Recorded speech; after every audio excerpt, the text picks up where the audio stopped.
This is Kathy Biehl of EmpowermentUnlimited.net with Astro-Insight for the week of October 5th, 2020. Pick your metaphor. We're on a battlefield. We're in a demolition/construction site. We're on Rocky Road. Speaking of which, who's reached for the ice cream yet? This week is a major stretch of developments that have been long coming. We are going back over territory that has been hammered and hammered and hammered and taking more blasts at it. More hammering, more battering, more fighting, more attacking, more pushing.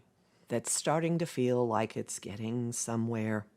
The outer planets are having a dance party this week, and it's not pretty, it's not gentle. Some of it's a tango, some of it's something quite more violent than that, and the tango can be pretty intense. There's a bit of an echo of that stretch between 2012 and 2015 when the two cosmic change agents, Uranus and Pluto, were going at each other and destabilizing everything. We have contacts to both of them this week. The Uranian contacts bring surprises, shocks, different ways of looking at things. The two planets that rule the workings of our mind are in an opposition on the 7th, Mercury and Uranus.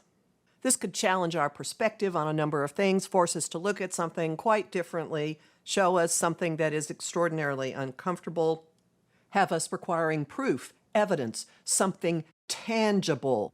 And the upshot is freeing us, bringing a breakthrough of some kind involving relationships, involving values, involving money, involving creativity, when, on the 10th, Venus is in an easy flow of a trine with Uranus. Putting the two together, stopping and taking a good hard look at something will then lead to a development that is ultimately in line with something that you really want. To put this back into the dance party metaphor, Mercury and Uranus are staring at each other from far apart across the dance floor, each throwing back his head and saying to the other, "You come to me. No, you come to me," and neither budging. Neither one of them standing still. And then Venus and Uranus are doing something wacky, kinetic, probably not touch dancing. The touch dancing is going on between them.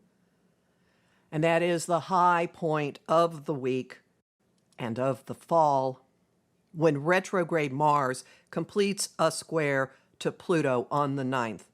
Mars is the god of war. Pluto is the god of death. There's the potential for some violence in this, to be honest, but it also carries an incredible power to just ram against something that has been teetering, that has been rotting, that has been in the process of evolution. And there's something here that just says, change, damn it, change. This is the second assault on this territory. Mars squared Pluto in the middle of August. And whatever you are compelled to do now, whatever big, furious, big assaults occur now, probably have something to do with the middle of August. And it also dates back to the beginning of the year because Mars is simultaneously slamming at the degree of the Saturn-Pluto conjunction of January 12th. So Pluto is sitting there now. Mars is activating it now. Do-over energy, frustration, anger, incredible rocket fuel going at that. So in terms of the dance party, this is kind of like the Apache, which was a dance where the man would drag the woman around and then kind of throw her like a sack of potatoes here and there.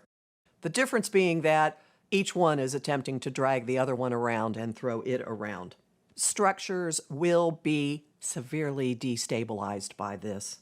Evolution will be sped up because of this. It's not the final moment of whatever this process is. Mars has one more square to Pluto coming near the end of December. More secrets could be coming out, more corruption, more evidence of crimes, more things that people didn't want others to know about, more less than rational thinking. So in your own life, you could be battling your own shadows, battling your own dark places, making your own stand against something involving your family or the status quo or the corporate structure or who knows what, whatever the battlefield, whatever the construction area has been for you all year. Something that has been festering is coming to a head. This is not a one-day event. We're going to be feeling this well into next week. And our immediate response is going to be challenged to expand your concept of what is possible in your life. That might involve expanding your concept of how you can be responsible for yourself, expanding the notion of simplifying. Now that's kind of a paradox. Expanding your concept of how you can, in the here and now, in this physical world, stabilize and ground. As the Sun squares Jupiter on the 11th, and at the same time, he makes an adjustment aspect with Neptune, whom I call the keeper of the cosmic fog machine. The Sun is making contacts with the two planets of boundlessness. And in fact, Neptune is even more boundless than Jupiter. Nothing can contain him. He just keeps spreading throughout all of existence, whatever his influence is. It's transcendent energy.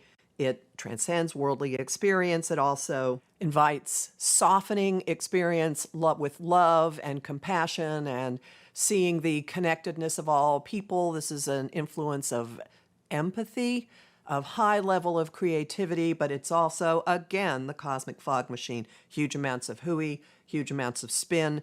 We are having to adjust. So we could be tweaking ways we have deluded ourselves, tweaking ways in which we have been escapist. And the escapist vibe will be great because next week, the two planets of boundlessness, Jupiter and Neptune, are in an opportunity aspect, their third of the year. If you, in fact, have been taking the rocky road metaphor into actual ice cream, you may very well find yourself gravitating to lots more of it right now and also spiking it with whatever you can get your hands on. And it would kind of be a cosmic imperative. So buckle up, don't give up, be strong, keep your eyes on your priorities, pick your battles, eyes on the prize, eat your spinach. Here we go. Homing thought of the week, keep it up. Song of the week, Can't Hold Us by Macklemore and Ryan Lewis. And the image of the week is a battering ram hitting a castle door again and again and again so that it is shaking and groaning and the hinges and locks are starting to give way. You'll get tips and techniques for staying focused and grounded no matter what is going on out there in my class, Reclaiming Your Energy, Tools and Techniques, which is live on Tuesday, October 6th, and the 2 Tuesdays following that. The sign-up link is at my site, empowermentunlimited.net, where you can sign up for my mailing list and book a session with me. I have lots of lively conversation on Facebook at Empowerment Unlimited and the group, the Astro-Insight Lounge. Bonus content at patreon.com/Kathy Biehl, and I am really grateful to the people who are keeping my work going there. You'll also find me on Instagram at @KABiehl and on YouTube at The Professional Aquarian Channel. Talk to you next week.